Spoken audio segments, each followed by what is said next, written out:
Now, everyone's talking about 6ix9ine and oh, 6ix9ine's a snitch. 6ix9ine snitched on his crew. He took them all down. But they was trying to kidnap him, man. What was he supposed to do? See, he won in court. That's why the judge ruled in his favor because they realized he was telling the truth. A liar was telling the truth. Sure, that was the case.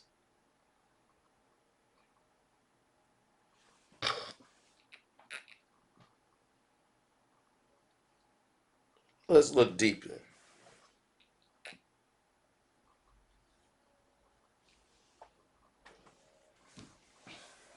Anthony Harb Ellison and Mr. Nuke Mack went to trial for the alleged robbery and kidnapping of 6ix9ine, right? 6ix9ine took the stand as a government star witness, and he just went to work. We all know what he said, but you guys tried to make it out to make him a good guy in this instance. Well, let's take a look at it. The defense was able to prove that Tekashi was unreliable. He was a liar. He lied on the stand. He completely could not just tell the facts of the case of what happened. He wanted to go into a full out, all out story. Right? Kind of like what y'all say I do, as he said on the stand. He made numerous contradictions, wrong dates and times of things. All was ignored. As a result of his testimony, Ellison and Mack, he was found guilty of all different various charges, which included racketeering, the conspiracy of racketeering, kidnapping, maiming, assault with a deadly weapon in aid of racketeering.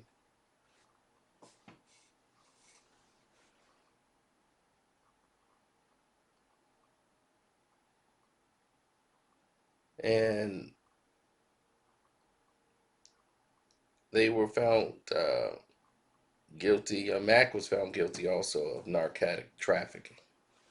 So, 6ix9ine identified Mr. Ellison as his mastermind of the kidnapping.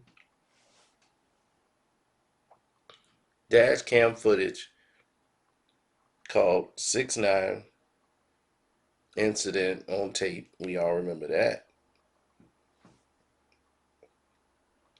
But the other side of it, this was the only trial 6ix9ine had to testify against and testify about. And the reason why is because everyone took a plea deal, which meant his cooperation was not needed for him to take the stand. So a lot of people say, well, he didn't snitch on those guys. I'm here to clarify that. Not only did he do this, he also name dropped a lot of different people. And more importantly, he detailed the inner workings of the Nine Trade Bloods enterprise, speculated on how it works in prison and how it works in the streets. He did this on the stand. He also did a lot of different other things to lead the other members to say, they got a star witness who's going to validate their side of the story. And because that person was with us, we cannot win in court because he's somebody that was in your camp. So whether he was around to see this or not, he could testify that he had knowledge of it. and it's going to hurt us if we take it to trial. So they would have to take a plea or get slammed.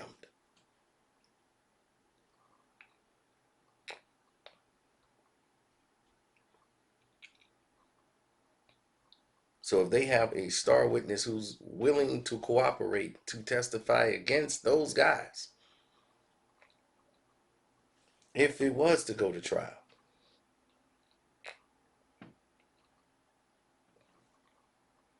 in fear of what that guy was gonna say in court, they could have just took the plea deal off that alone. So his cooperation was huge. And for him to be motivated to hit the streets,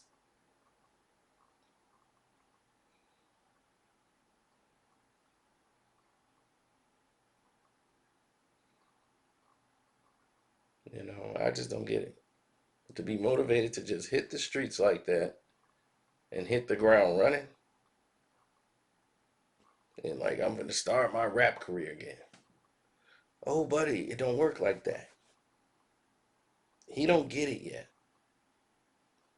but he's gonna see.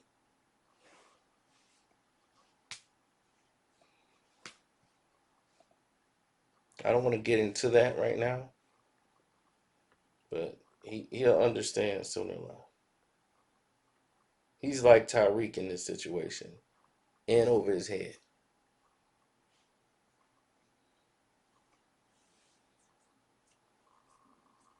And pretty soon,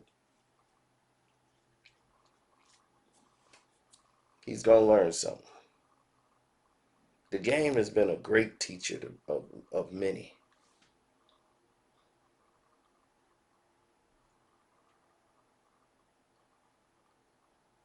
There's those who respect the game and those who know about the game.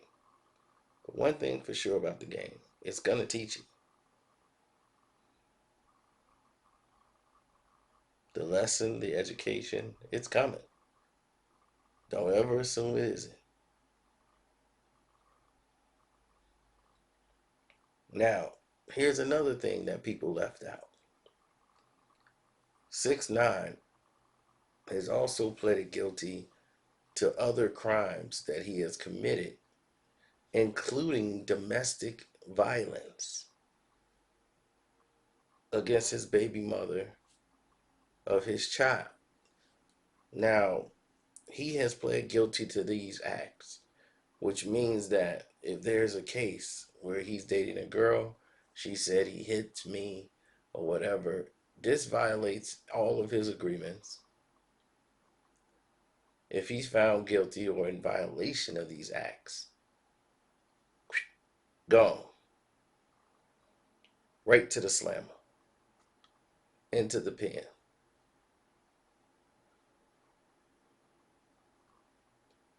Now, knowing this kid, he's going to do something that's going to put him back on the radar. You know what I'm saying? He's going to be right back on the radar.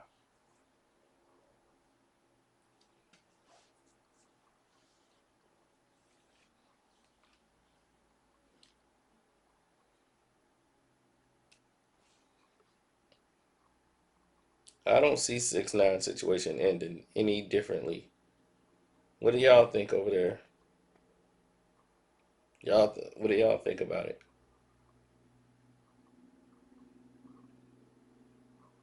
I don't know. I won't say he the king of the snitches. It ain't like he the Joker and he's standing on the car with the fire going and everybody cheering him. They trying to make it appear that way. All these weirdos are snitches. All these people think, like, oh man, it's cool. They were gonna tell anyway. Snitching was not invented by this guy. There have been grimy dudes who've done grimy things, but think self-preservation before all of it.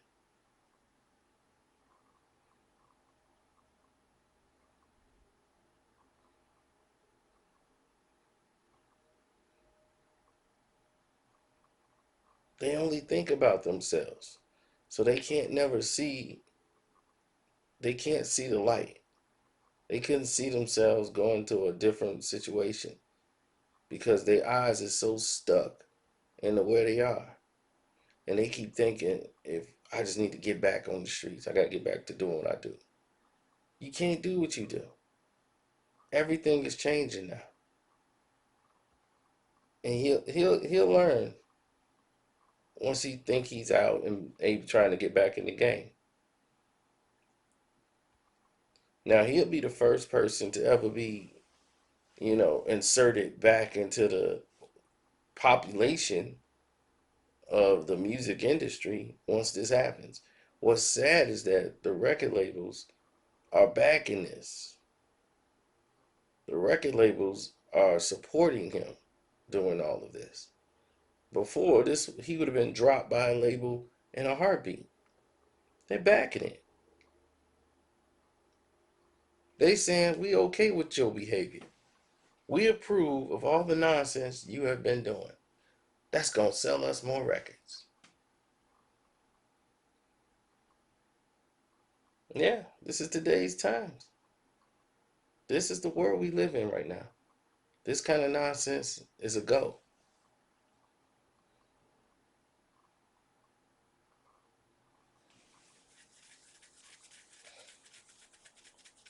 A wise man told me, he said, sooner or later, whatever you live by, you die by. Live by the gun, die by the gun. You bring the aura into your presence. If you're around dope and drugs and all these things, it will consume your life. The ramifications of being around that will come and influence your life and destroy you by it.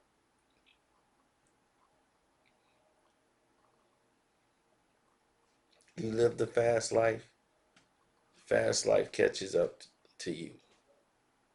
And some people get on that super fast train where everything's going 100 miles an hour and they can't let it slow down. They don't know how to deal with it when it slows down. That's this kid. Every time there's been a situation, he cry and whine and somebody gets him out of it. And he's willing to compromise anything just to do it. So you know this person has no backbone.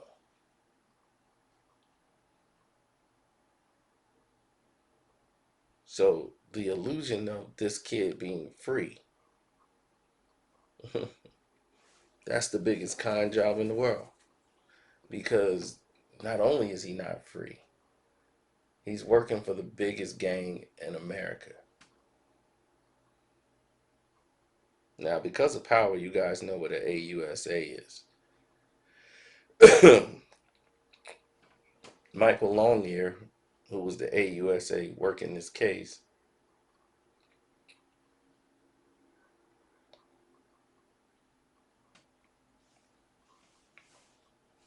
did so by working this case. Also, know and put into place provisions that this kid can't follow. And the record labels don't care because they're going to cash in on the kid. They just want him to have a bunch of material so when he goes down, they're going to cash out.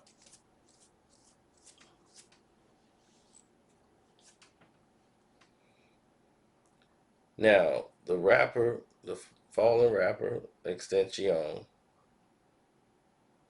Well, Extension,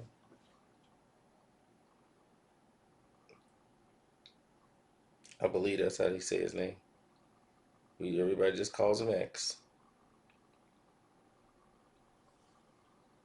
Anyhow, X. He's in a different box. He's in a different situation altogether. You know, he's no longer here. But His music and his catalog made tens of millions of dollars. And he has another project about to come out that will once again bring in tens of millions of dollars. It was reported that his death generated over $100 million.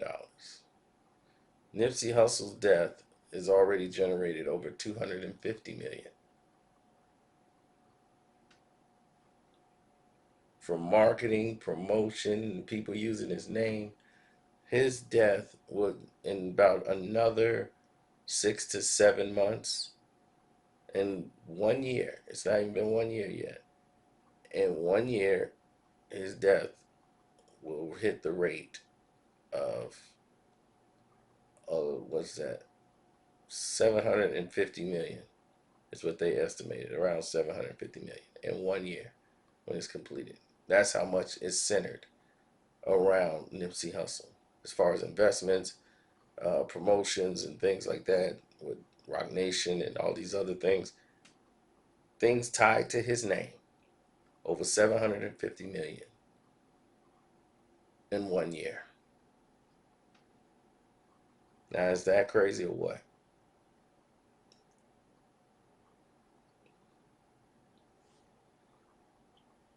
So, tying this back to Tekashi,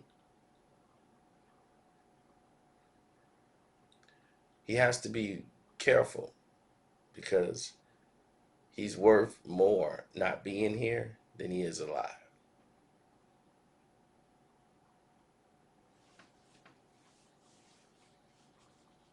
That's a dangerous situation to be in, especially when you're in the public eye.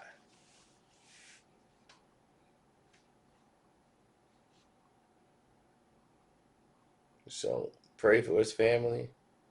Pray for people around that just like him.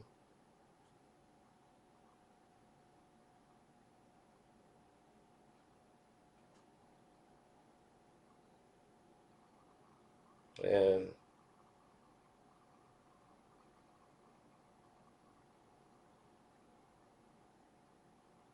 yeah, that's about it, man. Pray for his family. They have to deal with the ordeal of him not making it, or their lives being in danger, being around him. It's a stress situation. So for his family, I feel sad for them. But he's a grown man. He knew the responsibilities of what he did.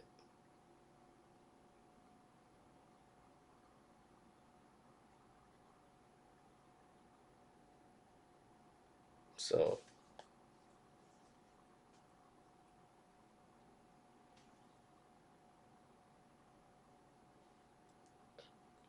with that being said, I'm gonna hit the road. So um, yeah, I got some true stories coming up. But definitely click the link in the description box and hit up the my super chat there.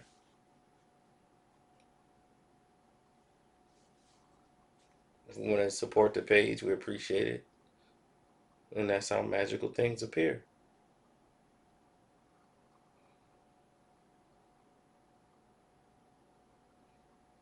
Now,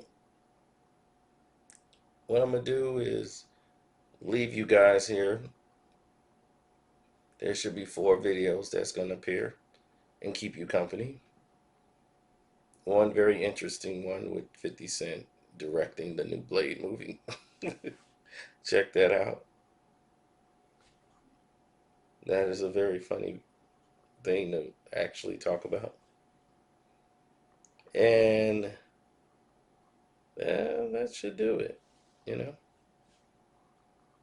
And I'm doing a video also called People Who Plan Parties for Other People and then have the people who party it is pay for it. It's very interesting. You would think this phenomenon did not exist, but it does. So click one of the 4 videos up there, please. Deuces.